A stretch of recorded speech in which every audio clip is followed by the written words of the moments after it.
கர்த்தருக்குள் மிகவும் அன்பான சகோதர சகோதரிகளே, இந்த அருமையான நாளிலும் உங்களை இந்த செய்தியின் வழியாக சந்திப்பதிலே நான் பெருமகிழ்ச்சி அடைகிறேன். பிரியமானவர்களே, இந்த நாளிலும் கூட நான் ஒரு புதிய தொடர் கர்த்தர் நானும் என் கணவரும் உங்களுக்காக நாங்கள் நடத்தி கொண்டிருக்கிறோம். என்னவென்றால் அது கர்த்தருடைய சுகமாக்கும் வல்லமை பற்றி நாங்கள் நடத்தி கொண்டிருக்கிறோம். பிரியமானவர்களே, அதாவது பார்த்தீங்கன்னா இந்த உலகத்துல எல்லா இடங்களிலும் பார்த்தீங்கன்னா மக்கள் எப்படி இருக்காங்க, நோய் நொடிகளிலையும் வாழ்ந்து கொண்டே இருக்கு. பார்த்தீங்கன்னா அவங்க சாப்பாடு விஷயத்துல கூட பார்த்தீங்கன்னா நம்ம காய்கறிகள் கூட நல்ல காய்கறிகளாக கிடைக்க மாட்டேங்குது. அதில் பலவிதமான உரங்களை அவங்க ரசாயன பொருட்களை தூவுவதனால அதன் மூலியமாக நோய்வாய்ப்படுகிறார்கள். அதன் மூலியமாக மக்கள் நோய்வாய்ப்படுகிறார்கள். பார்த்தீங்கன்னா அதுக்கப்புறம் பார்த்தீங்கன்னா சிக்கன் மற்ற காரியங்களை கூட பார்த்தீங்கன்னா உங்களுக்கு தெரியும், ஹார்மோன்ஸ் இன்ஜெக்ஷனை போட்டு அதை வளர வைக்கிறாங்க. இப்படியாக நாம் சாப்பிடுகிற பொருள் கூட மூலமாக கூட பல நோய்கள் வந்து கொண்டிருக்கிற இந்த காலகட்டத்திலே நாம் எப்படி தெய்வீக சுகத்தை பெற்றுக்கொள்வது? நாம் தெய்வீக சுகத்தை பெற்றுக்கொள்ள முடியுமா?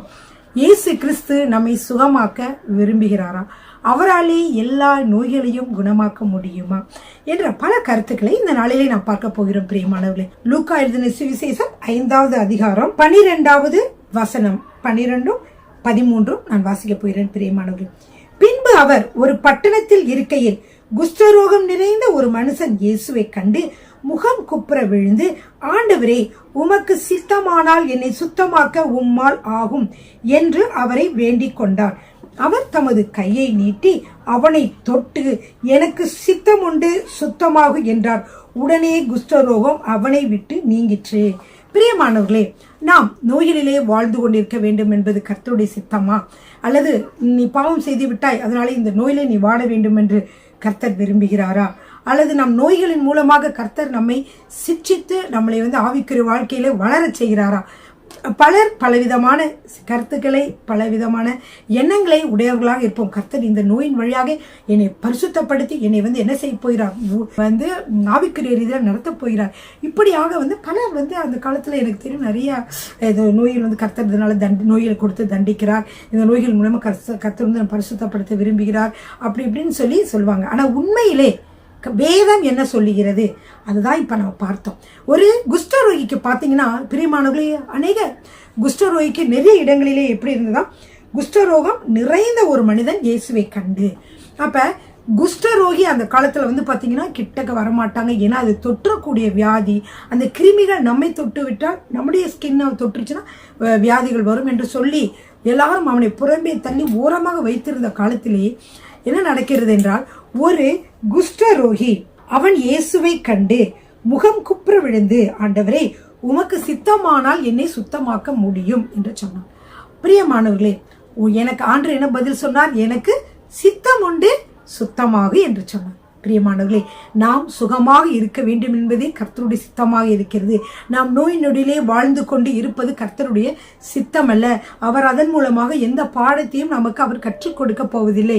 இந்த நோய்கள் என்ன இது சாத்தானுடைய வேலையாக இருக்கிறது. ஏனென்றால் பிரியமானவர்களே, தேவனுடைய ராஜ்யம் என்று நாம் சொல்லுகிற பொழுது தேவனுடைய இந்த உலகத்துல பார்த்தீங்கன்னா தேவனுடைய ராஜ்யம் இன்னொன்னு என்ன இருக்கு, இருளின் ராஜ்யம். தேவனுடைய ராஜ்யம் இருள் ராஜ்யம் ரெண்டு தான் இருக்கு. ரெண்டுக்கு நடுவுல கொஞ்சம் தேவனுடைய ராஜ்யத்துல கொஞ்சம் இருள் கலந்திருக்கும், இருள்ல கொஞ்சம் தேவனுடைய ராஜ்யம் கலந்திருக்கும். அப்படி இல்லை, ஒன்று நன்மை அல்லது தீமை. அது மாதிரி இது எப்படின்னு கேட்டீங்கன்னா தேவனுடைய ராஜ்யம், இன்னொன்று எனது இருளின் ராஜ்யம். அப்ப தேவனுடைய ராஜ்யத்திலே நம்ம இருக்கிறோம் இல்லையா? இப்ப தேவனுடைய ராஜ்யத்துல நம்ம இருக்கிற பொழுது இயேசு கிறிஸ்துவை ஏற்றுக்கொண்டவர்கள் தான் தேவனுடைய ராஜ்யத்துல இருக்காங்க. அது ஒரு முக்கியமான பாயிண்ட். அப்ப தேவனாகி இயேசு கிறிஸ்துவை நீங்க ஏற்றுக்கொண்ட பொழுது நீங்க எங்க இருக்கிறீங்க? தேவனுடைய ராஜ்யத்துல இருக்கிறீங்க. அப்படின்னா அவர் தான் நம்மளை ஆளுகை செய்வார், அவர் நம்மளுக்கு ஞானத்தை கொடுப்பாரு, அவர் நம்மளை வழி நடத்துவார். அவருடைய சொல்படி கேட்டு நடக்கிற பொழுது அவருடைய ராஜ்யத்துல நம்ம நடக்கிறவர்களா இருக்கிறோம். ஆனால் இருளின் ராஜ்யம் பாத்தீங்கன்னா, இப்ப தேவனுடைய ராஜ்யம் எதுக்கு இருக்குது? நமக்கு சமாதானம், சந்தோஷத்தை கொடுக்க, ரட்சிப்பை கொடுக்க, சுகத்தை கொடுக்க, நம்மளுடைய குறைவுகளை நீக்க, இத்தனைக்கும் இயேசு கிறிஸ்து போதுமானவராக இருக்கிறார். அவர் ஒருவரே ஒரே பேக்கேஜா நம்மளுக்கு என்னென்ன கொடுத்திருக்கிறாரு?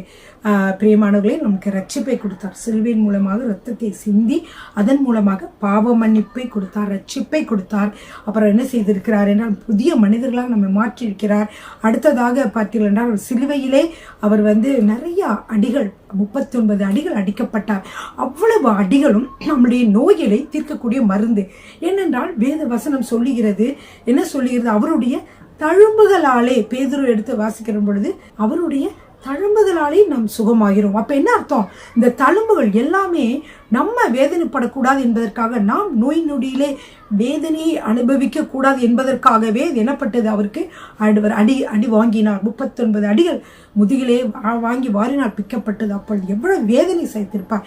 நாம் வேதனை சகிக்க கூடாது என்பதற்காகவே அவர் சகித்தார். பிரியமானவர்களே, ஹல்லேலூயா. சரிங்க, அப்ப வேற என்ன சிலுவையில நம்மளுக்கு சுதந்திரத்தை கொடுத்திருக்கார் என்றால், அவர் எல்லாவற்றையும் திறந்து நிர்வாண கோலமாக அவர் என்ன செய்தார் என்றால், சிலுவையிலே தொங்கினார். எதற்காக என்றால், நம்முடைய வறுமையை மாற்றும்படியாக, நம்மை ஐசுவரியவான்களாக மாற்றும்படியாக அவர் தரித்திரரானார் என்று வேத வசனத்தில் வாசிக்கிறோம். அப்போ அவர் வறுமையை மாற்ற, நம்ம ஐஸ்வர்யவான்களாக மாற்ற, அப்புறம் நோய் நொடிகளை மாற்றி நம்மை ஆரோக்கியம் உள்ளவர்களாக மாற்ற, பாவங்களை எல்லாம் கழுவி நம்மை சுத்திகரித்து பரிசுத்தவான்களாக மாற்ற, நீதிமான்களாக மாற்ற அவர் என்ன செய்தார்? சிலுவையிலே அவர் மரித்தார். பிரியமானவர்களே, இப்படியாக அவர் பல காரியங்களையும், சமாதானம், சந்தோஷத்தை நமக்கு கொடுக்கும்படியாக அவர் என்ன செய்தார்? துக்கப்பட்டார், அவர் வேதனைப்பட்டார்.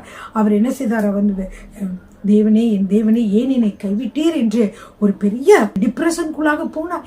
இப்படியெல்லாம் அவர் அவர் உயிரை விட்டார். பிரியமானவர்களே, இப்படியாக இயேசு கிறிஸ்து சிலுவையில எல்லாவற்றையும் சம்பாதித்ததினாலே அவர் சொன்னார், நான் தேவனுடைய ராஜ்யத்தை என்ன செய்ய வந்தேன்? உண்டாக்க வந்தேன்.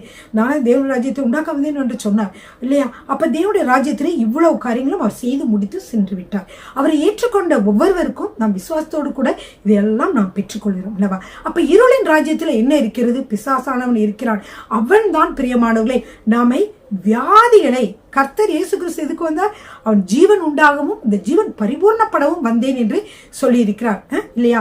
நானே நல்ல மேய்ப்பேன், நான் எப்படி இருக்கிறேன், நான் உங்களுக்கு ஜீவனை கொடுக்க வந்தேன். ஆனால் இந்த பக்கம் பாருங்க, இந்த பக்கம் என்ன நான் சொன்னேன்? இருளின் ராஜ்யம்னா இதுக்கு கட்டாயமா ஆப்போசிட்டா தான் இருக்கும். அதுல பிசாசு ஆளுகை செய்கிறான். அவன் மக்களை வியாதிகள், வறுமைகள் கொடுத்து, துன்பங்கள், கஷ்டங்கள், வேதனைகள் எல்லாம் கொடுத்து என்ன செய்கிறான் என்றால், அவன் தேவனை மறக்க, தேவனுடைய வழியில நாம் நடப்பதை மறக்க, நாம் வெற்றுள்ள வாழ்க்கை வாழ்வதை தடுக்க அவன் முயற்சிக்கிறான். பிரியமானவர்களே, எனவே இப்போ உங்களுக்கு தெரிஞ்சிருக்கும், வியாதி என்பது தேவன் கொடுப்பது அல்ல. அது சாத்தான் மக்களுக்கு டிஸ்டர்பன்ஸ்க்காக வேண்டிய அந்த மாதிரி காரியங்களுக்காக அவன் கொடுப்பதை ஒழிய, இயேசு கிறிஸ்து நம்ம இதை கொடுத்து இந்த பிள்ளைங்களை நம்ம சோதிப்போம். இந்த கை அவனுக்கு தப்பு செஞ்சான்ல, இந்த கை ஒடியட்டும், அவன் தப்பு செஞ்சா கால் ஒடியட்டும் அப்படின்னு சொல்லி கர்த்தர் செய்வதில்லை. அதனாலதான் வசனம் சொல்லுகிறது, சோதிக்கப்படுகிறவன் எப்படி? அவனவன் தன் சுய இச்சையினாலே இழுப்புண்டு அவன் நடக்கிறான். தேவையில்லாத வழிக்குள்ள குழியை நோக்கி போய் விழுந்தா, தண்ணி இருக்கிற இடத்துல போய் விழுந்தா, இப்படி தண்ணி இருக்கிற இடத்துல நீங்க நடந்தீங்கன்னா எப்படி இருக்கும்? அது வழுக்கிற மாதிரி இடமா இருந்தா கட்டாயம் அது வழிக்கு நீங்க கீழே விழதான் செய்வீங்க. ஆனா நீங்க என்ன செய்யணும்? ஞானமா அந்த வழி, இது வழுக்கிற வழி பாரு. இங்க நிறைய பேர் வலிக்கு கீழே விழுந்திருக்காங்க. இந்த இடத்துல போய் நானும் போனா நானும் வலிக்கு விழுந்துருவேன். ஆனா நான் போகலன்னா இந்த பாதையை தேர்ந்தெடுக்கலன்னு சொல்லிட்டு நீங்க நகர்ந்து போயிடணும். இதுதான் நம்ம செய்யக்கூடிய, நம்ம செய்கிற தவறுனால்தான் நம்ம கீழே விழுகிறோமோ தவிர தேவன் நம்மை சோதிக்கிறவர் அல்ல. பிரியமானவர், சரிங்களா? சரிங்க, இப்ப சில காரியங்களை உங்க நிறைய சுகமாக்கும் காரியங்களை நீங்க கற்றுக்கொள்கிற பொழுது, அதை சுகமாக்குற காரியங்கள் நீங்க கற்றுக்கொள்வோம், நிறைய சந்தேகங்கள் வரும். இந்த சந்தேகங்களை பத்தி சொல்ல போயிட்டோம். தேவனாலே எல்லா நோய்களும் குணமாக்க முடியுமோ, அவராலே குணமாக்க முடியாத நோய்கள் எதுவும் கிடையாது. பிரியமானவர்களே, அப்ப இந்த நோய்களை இந்த நோய்கள் ஏன் வருகிறது, எப்படி வருகிறது, இந்த நோய்களிலிருந்து நாம் எப்படி சுகமாக்குவது, நம்மளே நாம் சுகமாக்கி கொள்ள முடியுமா? அப்போ நீங்க போறீங்க, போய் பாஸ்டர்ஸ்ட போய் நிறைய பேர் பார்த்தீங்கன்னா ஜெபிக்க வருவாங்க. உங்களுக்கு கேள்விப்பட்டிருப்பீங்க, சுகமாக்கும் கூட்டங்களுக்கு என்ன செய்வீங்க, நீங்க போயிருப்பீங்க. போயிருக்கும் போது என்ன நடக்கும்? நீங்க ஜெபிப்பீங்க. ஜெபிச்சோன்னு உடனே சுகம் கிடைக்கும். ஆனால் திரும்பவுமாக நீங்க திரும்ப அந்த நோய் திரும்பவுமாக அநேகருக்கு வருவதற்கு சான்சஸ் இருக்கு. பிசாசு விரட்டப்பட்டா கூட திரும்ப கூட வருவதற்கு சான்சஸ் இருக்கு. ஏன்? அவங்க விடுதலை இயேசு கிறிஸ்துவின் வல்லமையினாலே செய்கிறார்கள். ஆனால் அதற்கப்புறமாக உங்களுடைய வாழ்க்கை எப்படி இருக்கிறது? திரும்பமாக அந்த சாத்தான் ஒரு காரணத்துக்காக வந்திருப்பான். அதாவது இப்ப நீங்க ஒரு தவறு செய்துட்டீங்க, அதனால அந்த சாத்தான் ஒரு தவறான ஒரு காரியத்தை நீங்க செய்கிற பொழுது ஒரு மோசமான ஒரு படமே பார்க்குறீங்க, மோசமான காரியங்களை நீங்கள் வீடியோவில் பார்க்குறீங்கன்னா நிச்சயமாகவே உங்களுக்கு அது வந்துடும். அது எப்போயாவது ஒரு தடவை அந்த சான்ஸ் கிடைக்குமா, அந்த மாதிரி கிடைக்குமா அப்படின்னு சிந்திக்கும். இதெல்லாம் நமக்கு இருக்கக்கூடிய கொஞ்ச நாட்கள், அந்த நாட்கள் ஒரு நன்மையான நாட்களை கழிக்க விடாதபடிக்கு செய்யக்கூடிய சாத்தானுடைய சதிகளாக இருக்குது. அப்போ நீங்கள் அந்த காரியத்தை நீங்கள் இது பண்ண, உங்களுக்கு ஒருத்தவங்க ஜெபிக்கிறாங்க, இந்த பாவத்தினால தான் உங்களுக்கு இந்த மாதிரி இருக்குன்னு ஜெபிச்சு விடுறாங்க. அதுக்கப்புறம் நீங்கள் பேய் இருக்கும் அல்லது ஒரு அசுத்தாவே இருந்துச்சுன்னு வைங்க, இந்த அசுத்தாவே அலக்கழிச்சு போயிடுச்சு. ஆனால் நீங்கள் திரும்பவுமாக அதே செய்கிற பொழுது என்ன செய்றீங்கன்னா, நீங்கள் திரும்பவுமாக அந்த சாத்தான் வருவதற்கு நீங்கள் என்ன செய்யணும், அவனை அழைக்கிறீர்கள் அல்லது கதவை திறந்து விடுகிறீர்கள், அல்லது அவன் என்ன செய்யறான் முழுதுமாக உங்களை வரான். அதனால தான் இது நம்ம எப்படி இந்த வியாதியிலிருந்து முழுவதுமாக சுகம் பெற்றுக்கொள்வது, எப்படி நம்மளுடைய சுகத்தை தக்க வைத்துக் கொள்வது என்ற பல காரியங்களை நம் கிறிஸ்தவர்களாய் நாம் அறிந்து கொள்ள வேண்டும் பிரியமானவர்கள். இப்பொழுது பாருங்க, இப்ப சில நோய்கள், அதாவது ஒரு நோய்களுக்கு சில அறிகுறிகள் இருக்கும். அப்ப என்ன பண்ணணும்னா, நம்மளுக்கு சில அறிகுறிகள் தோன்றும். அறிகுறிகள் தோன்றின உடனேயே நம்ம என்ன நினைப்போம்னா, நிறைய பேர் இந்த மாதிரி இருக்கு சிம்டம்ஸு, அதனால எனக்கு இந்த நோய் வந்துருச்சு, அல்லது இந்த மாதிரி சிம்டம்ஸ் இருக்கனால இந்த நோய் இருக்கு. உடனே நம்ம என்ன செய்வோம், யூடியூப்பை பார்ப்போம், அதில் பார்ப்போம் இந்த நோயிலிருந்து எப்படி விடுபடுவது, அப்புறம் அந்த நோய்க்கு என்னென்ன சாப்பிடணும், இப்படின்னு சொல்லி அந்த நோய்களை பற்றியே நீங்கள் சிந்தித்து கொண்டிருந்தீர்கள் என்றால் உங்களுக்கு அறிகுறி தான் இருந்திருக்கும், நோய் வந்திருக்காது. ஆனால் நீங்கள் சிந்திக்க சிந்திக்க சிந்திக்க அதுவே வந்தது போல உங்களுக்கு தோன்றும் பிரியமானவர்களே. இது ஒரு ரகசியம். இந்த ரகசியத்தை நீங்கள் தெரிந்து கொள்ள வேண்டும். ஏனென்றால் பாருங்க, இப்ப நானும் இந்த மாதிரி நிலைமையில இருந்திருக்கேன். எப்படின்னா, சில சமயத்துக்கு ப்ரெஷர் கூடும். ப்ரெஷர் கூடனோடனே எப்படி ப்ரெஷர், உப்பு ரொம்ப சாப்பிட்ருக்கேன், ப்ரெஷர் கூடியிருக்கு, ஏன் ப்ரெஷர் கூடுது அப்படி இப்படின்னு சொல்லிட்டு நான் என்ன செய்வேன், நான் யோசிக்க ஆரம்பிச்சிருவேன். ஆனால் உண்மையில நம்ம சில பழக்க வழக்கங்கள், நல்லா தண்ணி குடிக்காமல் இருந்திருப்போம், அல்லது சொன்ன மாதிரி உப்பு கொஞ்சம் அதிகமாக போட்டு சாப்பிட்ருப்போம், இல்லது இந்த மாதிரி காரியங்களால் நம்மளுக்கு ப்ரெஷர் சில சமயங்களில் எல்லாருக்கும் ஒரே மாதிரி இருக்காது. சில சமயத்தில் ப்ரெஷர் கூடுறதுக்கு கோபப்பட்டு சில பேர் கத்துவாங்க. இதுதான் இது கூட அதாவது பிபி கூடும். அப்படி கூடுகிற பொழுது நம்ம உடனே இது நமக்கு வந்துருச்சு, எனக்கு பிபி வந்துருச்சு, நான் ஒரு நாள் இப்படி செய்யப்படுறேன். அப்போ பேசும்போது எனக்கு என்னது ப்ரெஷர் இருக்குது, பிளட் ப்ரெஷர் இருக்குது, நான் இப்படின்னு சொல்லிட்டு நம்ம அதையே யோசித்து கொண்டிருந்தீங்கன்னா ஒவ்வொரு நாளும் நீங்கள் பார்த்தீங்கன்னா உங்கள் ப்ரெஷர் கூடவே தான் இருக்கும். ஆனால் ஒரு தடவையும் கர்த்தர் எனக்கு சத்தியத்தை சொல்லி கொடுத்தார். இது இந்த ப்ரெஷர் இயேசுவின் நாமத்தில் நிற்போம், இது நமக்கு உரியதில்லை. ப்ரெஷர் பற்றியே நீங்கள் சிந்திக்காம வேதத்தை வாசிங்க, பைபிளை வாசிங்க, ஜெபம் பண்ணுங்க, கர்த்தரை பாடல் பாடி துதிங்க. நீங்கள் கர்த்தருடைய வார்த்தையை பேசிட்டு இருங்க. அந்த நாள் முழுவதும் உங்களுக்கு என்ன இருக்காது, கர்த்தர் நல்லவர், அவர் நோயிலை நீக்க வல்லவர், அவர் அப்படிப்பட்ட வார்த்தைகளை நீங்கள் வாசித்துக்கிட்டே வந்தீங்கன்னா உங்களுக்கு என்ன செய்யாது, அந்த நோய் அறிகுறிகள் எதுவுமே இருக்காது. அப்போ எனக்கு இந்த மாதிரி இருந்தால் நினச்சேன், ஒருவேளை நம்மளுக்கு ஏதாவது ஹார்ட்டில் ப்ராப்ளம் இருக்குமோ, ஆனால் அம்மா அப்பாவுக்கு ஹார்ட்டில் ப்ராப்ளம், இதெல்லாம் சாத்தான் கொடுக்குற தந்திரமான சிந்தனைகள். அவன் நம்மளுடைய சிந்தனைகள் தாக்கி சில காரியங்களை கொடுக்குறான். பிரியமானவர்களே பாருங்க, இப்போ உதாரணத்துக்கு நான் சொல்கிறேன், இந்த மாதிரி சூழ்நிலைகள் உங்களுக்கு அமைகிற பொழுது இது என்னன்னா, சாத்தான் உங்களுடைய சிந்தனைகளை தொட ஆரம்பிக்கிறான். இந்த சிந்தனைகளை அவன் ஆக்குபை பண்ணிக்குவான். உனக்கு அப்படி இருக்கு, இப்படி இருக்கு. அப்போ நீங்கள் நல்ல உற்சாகமாக இருக்கிறவங்க கூட நீங்கள் என்ன நினைப்பீங்கன்னா, ஐயோ நமக்கு நோய் இருக்கும், நம்ம இப்படி இருக்கோமோ, அப்படி இருக்கும், அப்படி நான் கூட பேசினா கூட எனக்கு இந்த மாதிரி சிம்டம்ஸ் இருக்குது, இந்த மாதிரி இருக்குது, அந்த மாதிரி இருக்குது, நீங்கள் பேச ஆரம்பிச்சுவீங்க. ஆனால் உண்மையில் பார்த்தீங்கன்னா இந்த எண்ணங்கள் எதுவுமே இந்த நோய் நமக்கு சொந்தமானது அல்ல. நாம் கர்த்தருடைய கிருபையினாலே நம்ம எப்படிப்பட்ட புதிய சிருஷ்டியாக உண்டாக்கப்பட்டிருக்கிற பிரியமானவர்களே. எனவே சாத்தான் என்ன செய்வானா, இந்த மாதிரி எண்ணங்கள் மூலியமாக அதையே சிந்திக்க வச்சு, நம்ம அதையே பேச வச்சு, அதே உள்ளதுக்கு ஆக்கி விடுகிறான். எனவே சாத்தானுடைய வேலை என்னன்னா, மெதுவாக சில சிம்டம்ஸை கொடுப்போம். அந்த சிம்டம்ஸை நீங்கள் பார்க்கிறப்ப, எதுக்காக அந்த சிம்டம்ஸை கொடுக்குறான்னா, உங்களை பயமுறுத்த, உங்களை நம்பிக்கை இழக்க செய்ய, அவிசுவாச சிந்தனைகளை கொண்டு வர உங்களை அவன் செய்வான். அப்போ நீங்கள் என்ன செய்யணும், இயேசுவின் வல்லமையுள்ள நாமத்தினாலே நீ என்னது, என்னோட உடலுக்கு சொந்தம் கிடையாது, இது நீ எங்கேயோ வந்தது, இயேசுவின் நாமத்தில் போ என்று நீங்கள் ஜெபிக்கிற பொழுது, நீங்கள் சொல்லுகிற பொழுது, அதுக்கு நீங்கள் உரிமை கொண்டாடாத பொழுது அது என்ன ஆகுனா, அது தன்னால் உங்களை விட்டு போகும் பிரியமானவர்கள். அதை பற்றி தான் எனக்கு சொல்ல போகிறேன். அப்போ நான் நினச்சிருந்தேன் ஹார்ட்டில் ஏதோ ப்ராப்ளம் இருக்குமா அப்படின்னு. டெஸ்ட்டு, அப்போ அவங்க டெஸ்ட்டு இங்கே சிங்கப்பூரில் உடனே கொடுக்க மாட்டாங்க, ஒரு 3 மாதம் 6 மாதம் தள்ளி சொல்லுவாங்க. ஆமாம், அந்த 3 மாதம் டெஸ்ட் வரைக்கும் நம்மளுக்கு ஒரே இது குறைக்க இது சாப்பிடணும், அது குறைக்க இது சாப்பிடணும், இது சாப்பிடவே கூடாது அப்படியெல்லாம் தோணும். ஆனால் தோணுச்சு. அப்புறம் நம்ம போய் டெஸ்ட்டு பண்ணிட்டு வரும்போது பார்த்தீங்கன்னா டாக்டர் சொன்னாங்க, ஒன்றுமே இல்லை, உங்கள் ஹார்ட் ரொம்ப நல்லா இருக்குது, நல்லா ஃப்ளோ ஆகுது, பாடியில் எந்த ப்ராப்ளமும் இல்லை அப்படின்னு சொன்னார். இது தெரிஞ்சுதான். இப்போ அதே மாதிரி ப்ரெஷர், அதோட போன ப்ரெஷர் தான், அதுக்கப்புறம் இந்த ப்ரெஷர் வரல. இதெல்லாம் எதுக்குன்னா, நான் புரியாமல் இருந்துச்சு கொஞ்ச நாள். ஏன்னா அதை ஏன் நினச்சிக்கிட்டு அதுக்குள்ள காரியங்களை பார்த்துட்டு டாக்டரை பார்க்க அங்கே பார்க்க இது பார்க்க இதை பற்றிய காரியங்களெல்லாம் யூடியூப்பில் போய் சர்ச் பண்ண அதுக்குள்ளே புக்ஸ்லாம் படிக்க இப்படி இருக்கும் பொழுது நம்ம ஊழியம் செய்து கொண்டிருக்கிற நம்மளுடைய வாழ்க்கையை சாத்தான் என்ன செய்ய பார்க்கிறான், அவன் டிஸ்ட்ராக்ட் பண்ண பார்க்கிறான்.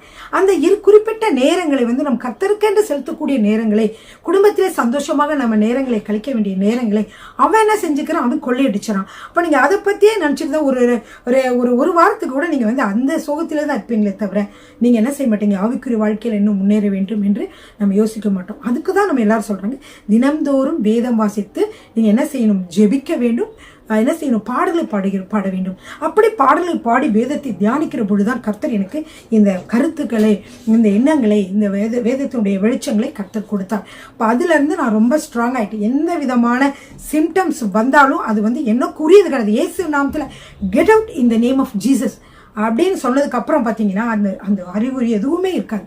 நம்மளுடைய சரீரமானது ஆவி, ஆத்மா, சரீரம் என்று மூன்று இதாக நம்ம ஒரு பிரிவுகளாக நம்ம இருக்கிறோம். ஆனால் வந்து எப்படின்னா மூன்றுமே ஒன்றாக இணைந்து நம்ம வந்து பாடியாக இருக்குது இல்லையா. இந்த 3 காரியங்கள் பாருங்க. ஷீலாவாகிய நான் அப்படின்னா நான் தான் ஆவி மனிதன் தான் நான் பேசுறேன்ல, நான் தான் ஆவி மனிதன். ஓகே, ஷீலாவாகிய நான் வந்து எப்படி இருக்குதுன்னா சரீரமாகிய இந்த வீட்டில் நான் வந்து இருக்கேன். இப்போ இது வந்து என்னது, எனக்கு ஒரு வீடு மாதிரி இந்த சரீரம், தேவன் வாழ்கிற ஆலயம், இதுக்குள்ளே நான் இருக்கேன் இல்லையா. அப்போ ஆவி எனக்குள்ள இருக்கிறது, எனக்கு ஒரு சரீரம் கொடுக்கப்பட்டிருக்கிறது. அது மட்டுமல்ல, நான் வந்து எனக்கு ஒரு ஆத்மாவும் கொடுக்கப்பட்டிருக்கிறது. இப்ப ஆவினா என்னது, ஆவி வந்து என்ன செய்கிறதுன்றா, இயேசு கிறிஸ்துவை ஏற்றுக்கொண்ட நம்ம ஒவ்வொருவரையும் ஆண்டவர் என்ன செய்திருக்கிறார் என்றால் புதிய சிருஷ்டிகளாக மாற்றியிருக்கிறார். புதிய சிருஷ்டியாக நாம் மாற்றப்பட்டிருக்கிறதுனால பிரியமானவர்களே, நம்முடைய ஆவியானது ஒரு பெர்ஃபெக்டானதாக மாறுகிறது. ஆவி, ஆத்மா, சரீரம் மூன்றுமே ஒரே நேரத்தில் என்ன செய்யப்படுகிறது இல்லை, வந்து கிறிஸ்துவை வந்து முழுவதுமாக பெர்ஃபெக்டாக மாறுவதில்லை. முதல்ல வந்து நீங்கள் என்ன செய்கிறீங்கன்னா உங்கள் அதாவது ஆவியிலே நீங்கள் இயேசு கிறிஸ்துவை விசுவாசித்து ஏற்றுக்கொள்கிறீர்கள். ஏற்றுக்கொண்ட உடனே என்ன ஆகிறது என்றால் உங்களுடைய ஆவி பெர்ஃபெக்டாக மாறுகிறது. மரித்தீர்கள் என்றால் நீங்கள் பரலோகத்துக்கு தான் செல்வீர்கள். ஏனென்றால் உங்கள் ஆவி கிறிஸ்துவினாலே புதிதாக மாற்றப்பட்டிருக்கிறது. அந்த வசனத்தை வாசிக்கலாமா? 2 கொரிந்தியர் 5ஆம் அதிகாரம் 17வது வசனம். இப்படி இருக்க ஒருவன் கிறிஸ்துவுக்குள் இருந்தால் புது சிருஷ்டியாய் இருக்கிறான், பழையவைகள் ஒழிந்து போயின, எல்லாம் புதிதாயின. எனவே பிரியமானவர்களே, ஒருவன் கிறிஸ்துவுக்குள் இருந்தால், கிறிஸ்துவை ஏற்றுக்கொண்டால் அவன் எப்படிப்பட்டவனாக மாறுகிறான், புதிய சிருஷ்டியாக மாறுகிறான். அப்போ ஆவி வந்து என்ன பண்ணுது, புதிய சிருஷ்டியாக மாறிவிட்டது. ஆனால் இன்னும் நம்ம கூட இன்னொன்னு இருக்கு, ஆவி, ஆத்மா, சரீரம் 3 இருக்கு இல்லையா. ஆவி ஏற்றுக்கொள்வது ஆத்மாவை பாருங்க. ஆத்மா என்பது என்னவென்றால் நம்மளுடைய மனம், சோல் இங்கிலீஷ்ல சொல்லுவாங்களே, அது என்னன்னா நம்முடைய மனம். அதே மாதிரி தீர்மானத்தை எடுக்கக்கூடிய, முடிவுகளை எடுக்கக்கூடியது, எண்ணங்கள், இதெல்லாம் சேர்ந்ததான் என்னது நம்மளுடைய ஆத்மா. இந்த ஆத்மா தான் டிசிஷன் மேக் பண்ணும், என்ன செய்யணும், எது செய்யணும், எது செய்யக்கூடாது என்பதை அதுதான் வந்து செய்யும். அதே மாதிரி அது வந்து அந்த ஆத்மா எப்படிப்பட்டது, எண்ணங்கள் வந்து ஆத்மா. அடுத்ததாக எந்த தீர்மானங்களையும் அது வந்து செய்யக்கூடியதாக இருக்கிறது, அப்படிப்பட்டதாக இருக்கிறது. அது என்னது, ஆத்மா. இந்த ஆத்மா வந்து உடனே வந்து எல்லாவற்றையும் வந்து மாறாது. இப்போ என்ன ஆகுதுன்னா, இப்போ ஆவி இருக்கு இல்லையா, இந்த ஆவி வந்து இயேசு கிறிஸ்துவை ஏற்றுக்கொண்டதுனால அது என்ன பண்ணும், கர்த்தருடைய வார்த்தைகளை படிக்க, மற்ற காரியங்களை கேட்க, ஜெபிக்க, இப்படிலாம் இருக்கிற பொழுது இந்த ஆத்மா என்ன செய்கிறது என்றால் கொஞ்சம் கொஞ்சமாக அது வந்து டிசிஷன் மேக் பண்ணும். அதனால் அது என்ன செய்யுது, அது டிசிஷன் மேக் பண்ணுறதுல தான் இருக்குது ஒரு மனிதனுடைய ஆவிக்குரிய வாழ்க்கை. அது வந்து தீர்மானம் எடுப்பதில் தான் இருக்கிறது. எது, அந்த சோல், அதாவது ஆத்மா. இப்போ அந்த ஆத்மா வந்து சரி, வேதத்தை வாசிக்கிறதுனால ரொம்ப பிரயோஜனம் இருக்கு, ஆண்டவரை நம்ம ஏற்றுக்கொண்டுட்டோம், நிறைய வார்த்தைகள் ஆண்டவர் வந்து வேதத்தில் சொல்லி இருக்கிறாரு, அதெல்லாம் கேட்கிற பொழுது அது நமக்கு ஜீவனாயும் ஆவியாயும் ஜீவனாயும் இருக்குன்னு வசனம் சொல்லுகிறது. எனவே நம்ம இப்போ அதெல்லாம் வாசிக்க வேண்டும் என்று சொல்லி இந்த ஆத்மா வந்து என்ன செய்யணும், டிசிஷன் மேக் பண்ணணும். சில பேருக்கு இந்த ஆத்மா வந்து தீர்மானம் பண்ணாது. இப்போ இந்த ஆத்மா தீர்மானம் பண்ணுனா என்ன நடக்கும், அது வேதத்தை வாசிக்க ஆரம்பிக்கும். அதுக்கப்புறம் அதில் பைபிளை போட்டுக்கோ, நீங்கள் விசுவாசிங்கன்னு போட்டுக்கோ. இப்போ இந்த ஆத்மா என்ன செய்யும், ஓகே நான் விசுவாசிக்க ஆரம்பிக்கும். இப்படியாக இந்த ஆத்மா வந்து மாறுகிறது வந்து கிறிஸ்தவ வாழ்க்கையில நடக்கிறதா இருக்கிறது. அப்படி கொஞ்சம் கொஞ்சமா நடக்கிறது. சில பேர் என்ன பண்ண மாட்டாங்க, பாதியில ஏற்றுக்கொண்டு முழுவதுமாக வேதத்தை வாசிக்காத மக்கள் என்ன செய்வாங்கன்னா, அந்த வேதத்தை வாசிக்க அவங்க டிசிஷன் எடுக்கல, தீர்மானமே எடுக்கலைன்னா அந்த ஆத்மா வாழ்ச்செடியாது. ஓகே, அப்ப இந்த ஆத்மா வாழ்வது போலதான் என்ன செய்யணும், நம்ம சரீரம் அடுத்ததாக இருக்கிறது, 3ஆவதாக சரீர மனிதன் இருக்கிற அந்த ஆத்மா வாழ்வது போலதான் சரீரமானது வாழ முடியும். உங்களுக்கு தெரிஞ்ச வசனம். பிரியமானவனே, உன் ஆத்துமா வாழ்வது போல நீ எல்லாவற்றிலும் வாழ்ந்து சுகமா இருக்க வேண்டும் என்று விரும்புகிறேன். இது எங்க போட்டிருக்குதுன்னா 3 யோவான் 1ஆம் அதிகாரம் 1வது வசனம். பிரியமானவனே, உன் ஆத்துமா வாழ்வது போல நீ எல்லாவற்றிலும் வாழ்ந்து சுகமா இருக்க விரும்புகிறேன்.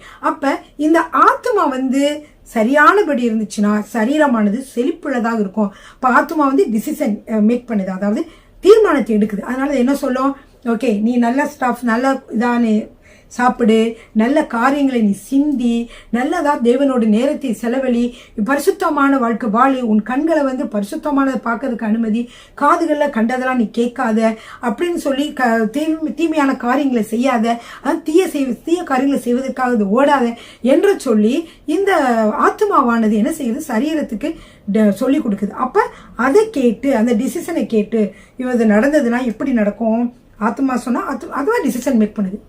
அதனால சரீரம் இருந்தாலும் அது என்ன சொல்லுதோ அதான் சரீரம் செய்யும். என்ன சிந்திக்கிறோமோ அதுதான் நம்ம செய்வோம் இல்லையா?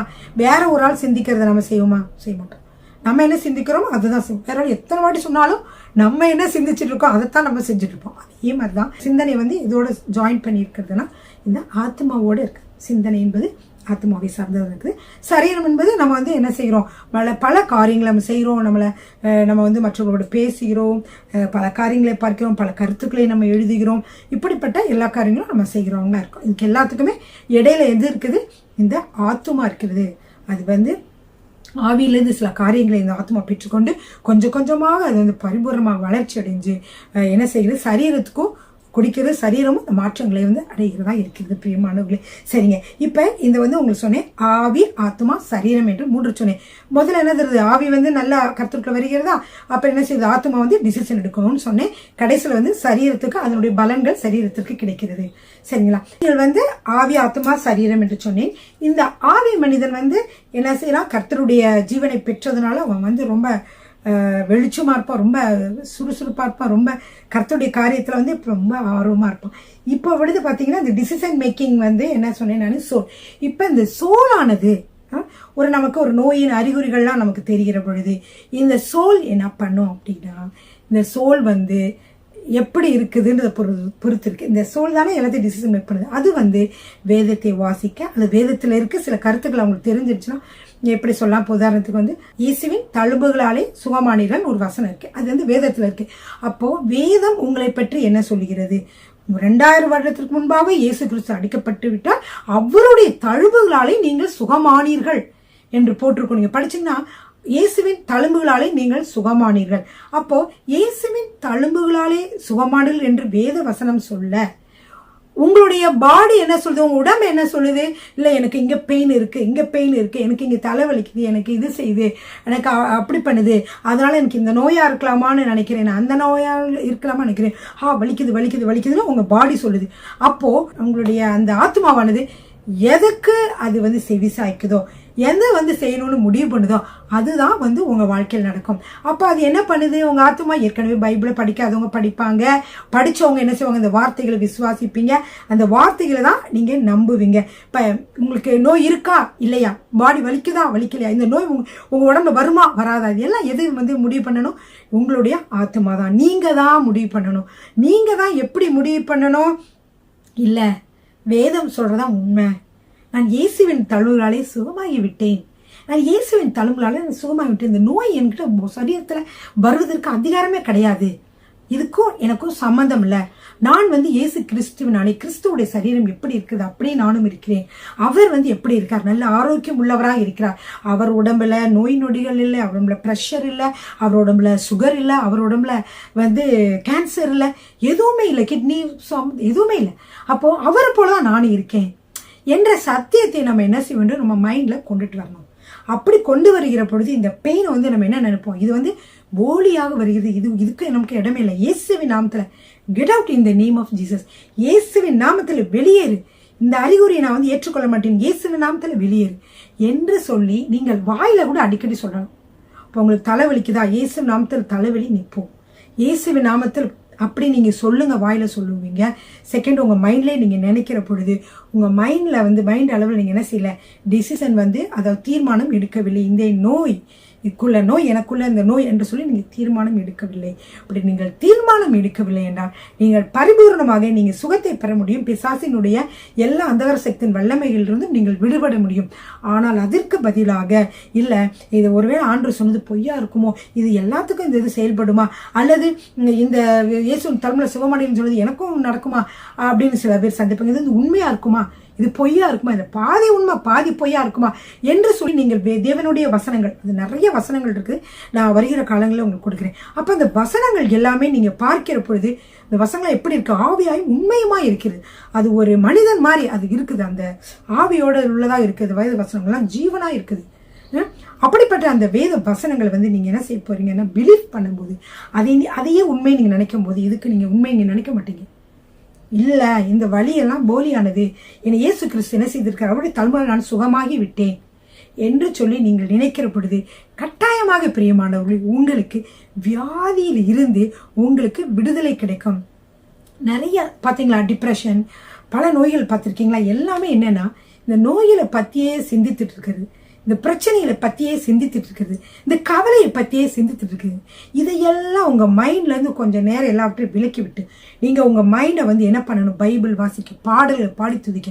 பிரியமானவர்களே, நாங்கள் இந்த தேவனுடைய சுகமாக்கும் வல்லமை என்ற டாப்பிக்கை நாங்கள் எடுக்கிற பொழுது எந்த பாடல்களை பார்த்தாலும் எல்லா பாடல்களும் சுகமாக்கும் வல்லமையை மக்களுக்கு கொடுக்கிறதா இருக்கிறது. அப்படி என்றால் தேவனுடைய வார்த்தைகளால் அந்த பாடல்கள் பண்ணியிருக்காங்க. இந்த வார்த்தைகள் முழுதும் எப்படி இருக்குதா, நமக்கு சுகமாக்கவே, நீ கவலைப்படாத, நீ பலப்படு அப்படின்னு சொல்றதா இருக்கு. அப்ப அந்த டிப்ரெஷன் மாற்றுறதுலாம் என்ன பண்ணுதுன்னா, நம்மளை வேதத்தினுடைய வார்த்தையிலிருந்து நம்மளை திசை திருப்புது. உலக பிரகாரமான மக்கள் சொல்றது, அவங்கள சொல்றதே கேட்டு அவங்களுடைய சிம்டம்ஸ், அவன் இப்படி இருந்தான், இவன் இப்படி இருந்தான், அவன் அப்படி இருந்தான், அதனாலதான் எனக்கு இப்படி இருக்கும் அப்படி இருக்கும்னு நினைக்க வைக்கிறது சாத்தானுடைய தந்திரமாக இருக்கிறது. இப்ப நீங்க என்ன செய்யணும், வேதத்துல பாருங்க என்னென்ன எவ்வளவு கருத்து இயேசு சுகமாக்கி இருக்கிறார், எத்தனை சுகமா வல்லமையை நம்ம வேதத்தின் மூலியமாக நம்ம படிக்கிறோம் என்று சொல்லி பார்த்து நீங்க அதை புரிந்து கொள்ள வேண்டும். அது மட்டும் இல்ல, வேதத்துல பாத்தீங்கன்னா பயப்படாதே, கலங்காதே, திகையாதே, நான் உன் தேவன் என்று சொல்லி ஆண்டவர் சொல்றாரு. ஏன் அப்படி சொல்றாரு, அவருக்கு தெரியும் நீங்க பயப்படுவீங்க, நீங்க கலங்குவீங்க, நீங்க கஷ்டப்படுவீங்க என்று என்ன செய்யும் அவருக்கு தெரியும். அதனாலதான் வசனங்களை சொல்றாரு. இந்த வசனங்களின் படி நீங்கள் நடக்கிற பொழுது என்ன நடக்குது என்றால், உங்களுக்கு இந்த டிப்ரெஷன் ஆகுது, இந்த மனக்கவலையாவது எல்லாம் போகும். நிகழ்ச்சியை பார்த்து கொண்டிருக்கிறவர்கள் நீங்க ஒரு வேலைக்கு மனக்கவலைகள், டிப்ரெஷன் இந்த மாதிரிலாம் இருந்துச்சுன்னா நீங்க பாருங்க, நான் சொன்னதுபடி நீங்க வேத வார்த்தைகள்ல எங்கெல்லாம் சுகத்தை பத்தி போட்டிருக்குதுன்னு சொல்லி அதெல்லாம் எடுத்து படிக்கிற பொழுது என்ன நடக்குது, அதை நோக்கி உங்க சிந்தனை போகுது. அதுக்கப்புறம் என்ன நடக்குது, உங்களுக்கு விசுவாசம் வருகிறது. ஓ ஆமா, கர்த்தரால சுகமாக்க முடியாது, வல்லமை சுகமாக்க முடியாது, நோய் இல்லை, அவருக்கு வல்லமை உண்டு அப்படின்னு விசுவாசிக்கிறீர்கள். விசுவாசிக்கிற பொழுது என்ன நடக்குதுன்னா உங்க வாழ்க்கையில அற்புதங்கள் நடக்கிறது. பிரியமான கண்களை மூடி நாம் ஜெபிப்போமா. கர்த்தாவே, இந்த அருமையான வேலையிலும் இந்த நல்ல நாளிலும் ஆண்டவரே அப்பா, உண்மை நன்றோடு கூட ஸ்தோத்திரிக்கிறோம். எத்தனையோ மக்கள் இந்த வீடியோ செய்தியை கேட்க வந்திருக்கிறார்கள். அவர்கள் அநேகர் ஆண்டவரே பலவீனப்பட்டவர்கள் இருப்பார்கள். ஆண்டவரே அவர்களை கர்த்தாவே இந்த வேலையிலே நீர் தொடுவீராக. ஆண்டவரே உன்னுடைய விசுவாசத்தினாலே, நீ சொன்ன உன்னுடைய விசுவாசமே உன்னை ரட்சித்தது என்று நோயாளிகளை பார்த்து சொன்னீர் ஆண்டவரே. அப்படியே இந்த வேளையில விசுவாசம் இந்த மக்கள் மத்தியிலே உண்டாவதாக. உமானை சுகமாக்க முடியாத நோயில் எதுவும் இல்லை என்று உணரட்டும் ஆண்டவரே. இது பிசாசு கொண்டு வர தந்திரம் என்பதை அவர்கள் உணரட்டும். குடும்பத்திலே அவர்கள் ஆண்டவரை சரியாக ஆண்டவரை நேரத்தை செலவழிக்க முடியாதபடிக்கு இதிலே அவர்கள் இந்த நோய் நொடியை பற்றி சிந்தித்து அதிலே மூழ்கி இருக்க வேண்டும் என்று அவனுடைய திட்டமாக இருக்கிறது என்பதை உணரட்டும். கர்த்தாவே, இந்த வேலையிலும் கூட நீர் கொடுத்த அதிகாரத்தின்படி உம்முடைய கரத்தை ஆண்டவர் இந்த வேலையில நீங்க அங்க வைக்க போவதற்காக நன்றி ஆண்டவரே. நீர் கொடுத்த அதிகாரத்தின்படி இயேசு கிறிஸ்துவின் வல்லமையில் நாமத்தில் ஆண்டவரே, இந்த பிசாசின் அதிகார சக்தியின் வல்லமைகளை, நோய் நொடிகளை தந்திரமாக உண்டாக்கிற பிசாசின் கிரிகளை இயேசுவின் நாமத்தில் கட்டி அப்புறப்படுத்துகிறேன் ஆண்டவரே. சுகம் உண்டாவதாக, உம்முடைய வல்லமை இறங்குவதாக ஆண்டவரே. உம்முடைய வல்லமை ஒவ்வொரு மீதும் இறங்க முடியாது ஜெபிக்கிறோம் கர்த்தாவே. அப்படியே நீங்கள் செய்வதற்காக நன்றி செலுத்துகிறோம். அநேக சாட்சிகளை ஆண்டவரை நாங்கள் கேட்க போவதற்காக நன்றி செலுத்துகிறோம். இயேசு கிறிஸ்துவின் வல்லமையில நாமத்தில் பிதாவே, ஆமென்.